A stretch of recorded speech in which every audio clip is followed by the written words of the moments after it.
sometimes as women, we think we're asking or requesting things in a really nice way, but it sounds like or is perceived like criticism to a man. So I would love to hear your perspective on this. Okay, perfect. So if you're asking and it sounds like criticism and your partner's getting defensive, then what's happening is they're perceiving you attacking them. They're perceiving a threat.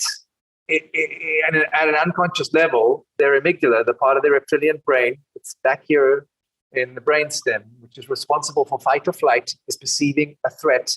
And they're either going to defend back or they're going to bolt, one of the two. And that's because you are being threatened when you're asking for what you want. And most of us don't realize that we're being threatening when we ask for what we want. And how we come across as threatening is by focusing on the other person's behavior and what we want them to do. So I want you to stop leaving your clothes on the floor. Now, to many people, that will sound like a reasonable request, but to somebody on the receiving end of it from the person that they love, that can feel controlling and it can feel like an attack, like you leave your clothes on the floor and it is bad. I need you to stop leaving your clothes on the floor. And it sounds like a demand. Like scolding a naughty little boy. Right. It might trigger, or it might remind them of how their mom scolded them when they were a naughty little boy. But in any event, it fails because you're focusing on your partner and what you want them to do, not what you need. So you're saying, I need you to pick up your clothes on the floor, but that's not a need. Okay. The need is, I need an organized home. Okay. That's your need. That's what you need. So if you say, honey, I need to feel relaxed in our home. And the easiest way for me to feel relaxed in our home is when everything is in its place and organized. It would mean the world to me if you could do your best to remember to pick up your clothes off the floor when you see them there. And it would really, I would love you for it. And it would help me feel a whole lot safer and more relaxed around our home. See how much softer that sounds, because you're being vulnerable. You're talking about you. You're not saying, I need you to pick clothes up off the floor. And that's how you communicate your needs. You talk about you.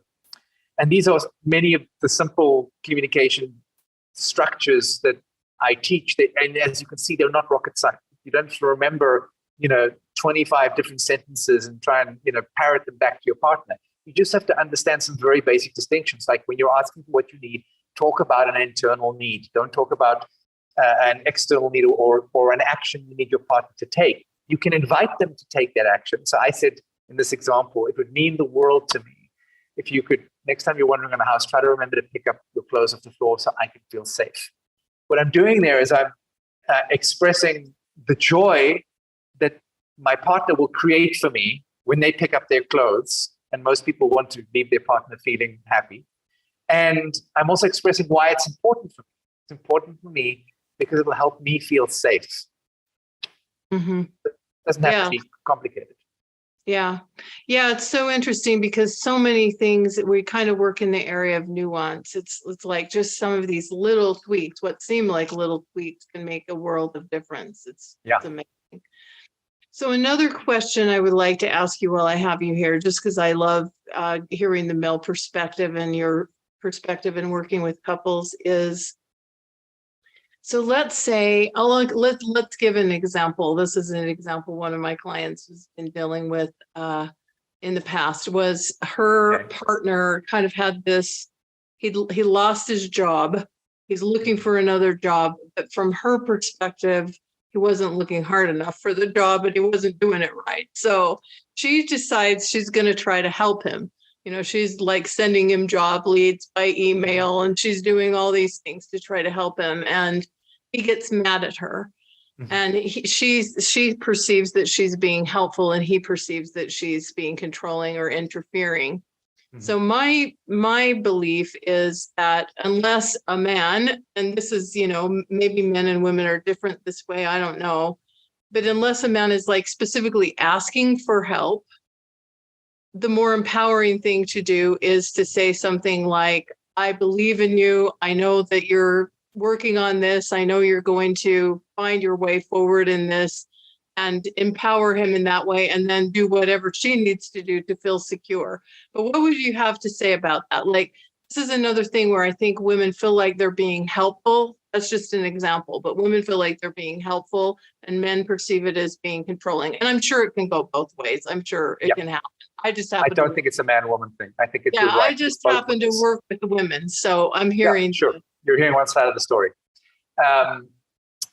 So I'm spot on in agreement with you. I think it's brilliant. I've got a couple of distinctions that will help perhaps make it clearer for the people listening. The thought process behind how do you tell whether what you're doing is helping or hindering. So the person you just described, like sending their partner, job stuff, that's codependence. That's rescuing. That's them attempting.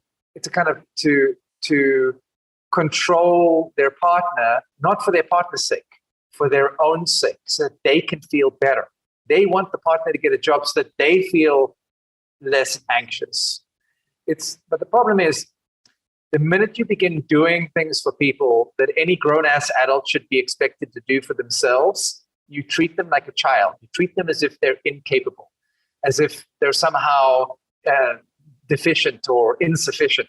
And nobody likes being treated like they're not enough, okay, or like they're incapable. You're basically saying, okay, you can't do this on your own. I'm going to have to do it for you, okay? And that's not useful or helpful. So my recommendation is instead that you use this criteria. Would any grown-ass adult be expected to do the thing on their own that I'm about to do for my partner? And if the answer is yes, normal adults are expected to be able to find their own jobs, then don't do it for your partner.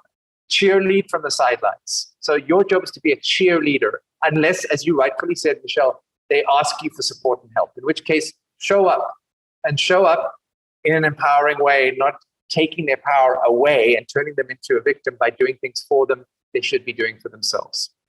Mm-hmm. Yeah, that's so brilliant. It's so brilliant because I think it does come back to, like in this example that I gave, she would feel more secure if he had a job. Mm-hmm. And so it's coming from her need and her wanting to control this and her wanting to quote unquote help or rescue is coming from her need, not necessarily from what he needs. And he's going to feel, and in this case, did feel like she's like trying to control or treating him like he's not capable of getting the job or like he can't do it himself. And that's something that I see happen is a lot of times when people get into this rescuing mode or this helping mode, rather than it being appreciated, people form resentment around that because they didn't ask for the help. They didn't want the help. It makes them feel like the other person doesn't think they're capable or competent to do it. Yeah. So fascinating, like all these little things, all these little situations that can come up in relationships. So Bruce, I want to just give you a chance to leave us like any last words, and everyone that's listening, you can also check out Bruce's work at Love at First Bite. But any last words you want to give us, encouragement, thoughts, whatever. Sure. I think one of my favorite mottos in life is anything that isn't love is just a misunderstanding. And what that means is that anything that shows up in your relationship that appears to be unloving is just a misunderstanding. And I know this from more than a decade of speaking to thousands and thousands and thousands of couples. When we get into unraveling their arguments, at the end, we almost always discover that it was a misunderstanding. So if you and your partner, or your partner to be, end up in conflict, or if you and somebody you love if somebody you love does something that feels bad, why don't you practice assuming a misunderstanding and go to them and see if you can find out what's going on for them and listen. And I think what you'll find is that there's an explanation for their behavior that makes sense in context of how they see the world. And doing that, you will reunite, repair and resolve whatever came between the two of you, and your world would be a better place. And if you can pass that on to the rest of the world, the whole world will be a better place. And if we could do that for each other as countries, we might avoid World War III. So that for me is my biggest gift that I was ever given, learning that everything that isn't love is just a misunderstanding. That's beautiful. That's a beautiful note to end on.